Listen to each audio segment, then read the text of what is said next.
Oke, assalamualaikum warahmatullahi wabarakatuh. Balik lagi di channel gua. Kita masih tetap sama, masih di konten ngobras ngopi bareng sales. Oke, sebelumnya buat Bor sama Bori yang baru dengerin channel ini, jadi isi konten di channel ini itu kita bakalan sharing-sharing serba-serbi seputaran dunia persalesan, mulai dari A sampai Z. Kita bakal kupas semua di channel ini. Oke, jadi buat lo semua yang belum subscribe, biar persaudaraan kita makin lengket kayak lem Korea, jangan lupa subscribe, like, sama komennya yang rajin Bor, biar kita bisa terus silaturahmi di channel ini. Kalau begitu gue langsung masuk ke pembahasan kali ini.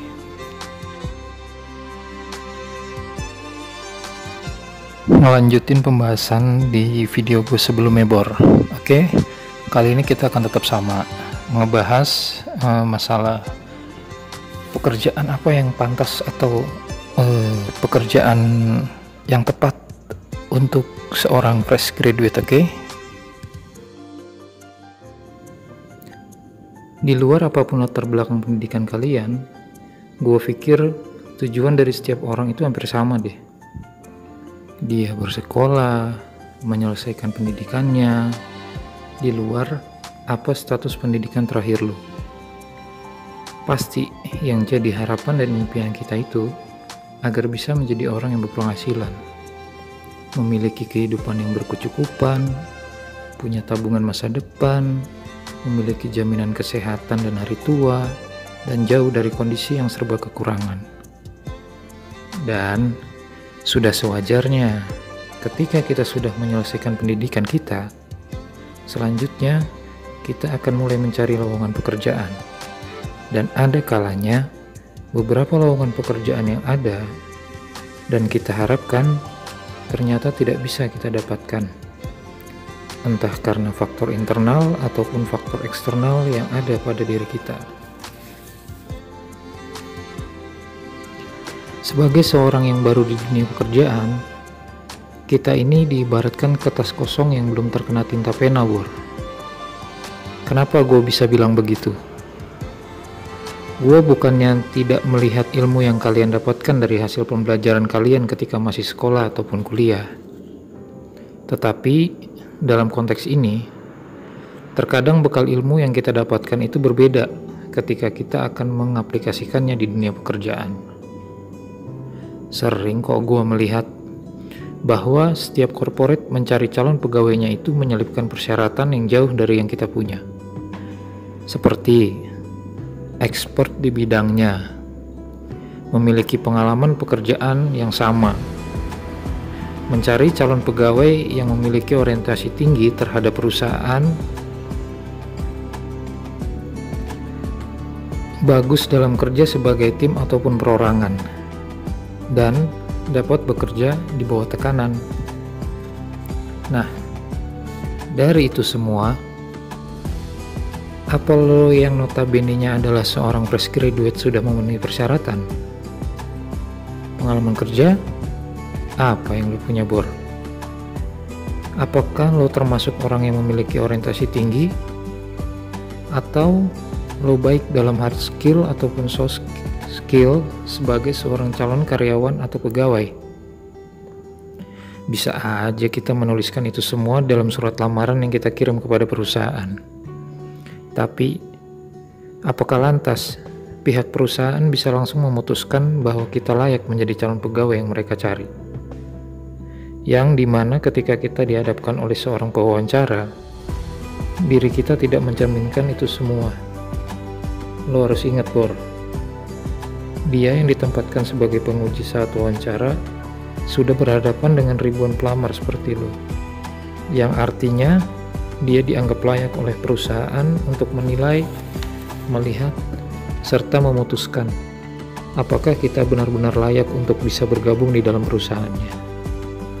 Ingat, bukan ijazah, bukan sertifikat, bukan hobi yang lo tulis di surat lamaran kerja lo, tapi pengujilah yang telah menilai dan melihat Apakah kita yang tampil sebagai seorang fresh graduate dinilai sebagai orang yang bisa bekerja atau tidak?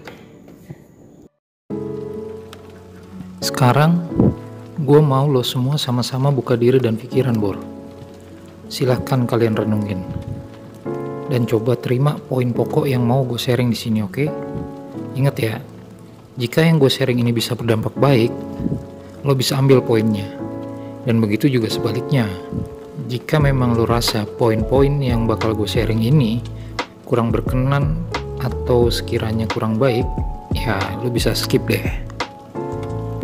Poin pertama, dengan status lo yang sekarang sebagai seorang fresh graduate, nilai berapa yang lo bisa kasih ke diri lo mulai dari angka 1 sampai 10 mengenai perihal keberanian untuk tampil atau seberapa baik rasa percaya diri lo, Bor?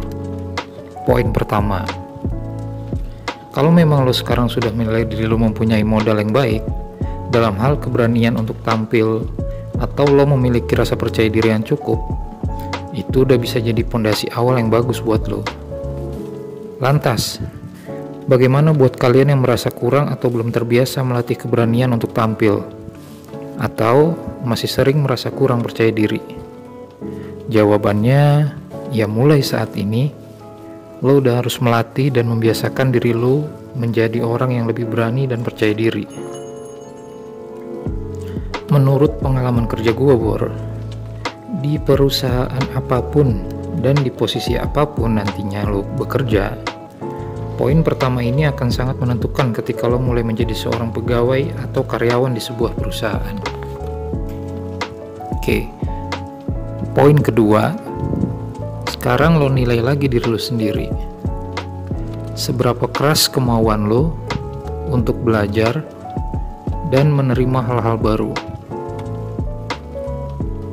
Karena dalam konteks ini, di mana lo akan ditempatkan di posisi dan situasi yang mungkin sebelumnya belum pernah lo jalanin. Tetapi kita yang notabene-nya datang sebagai orang baru, maka dengan kesadaran suka ataupun tidak suka, lo harus tetap untuk ngejalaninnya, Bor. Poin ketiga, apakah lo termasuk pribadi yang tangguh dan tidak mudah menyerah?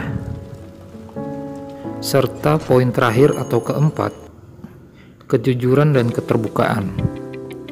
Apakah lo sudah terbiasa menjadi pribadi yang jujur dan terbuka sebelumnya? Dari 4 poin yang tadi gue sebutin, mengenai perihal keberanian untuk tampil dan percaya diri, rasa kemauan lo untuk belajar dan menerima hal-hal baru, pribadi yang tangguh dan tidak mudah menyerah, serta tentang kejujuran dan keterbukaan. Tentunya lo udah bisa menilai diri lo sendiri, Bor. Baik dan buruknya, kurang dan lebihnya, itu semua masih bisa kita benahin, Bor.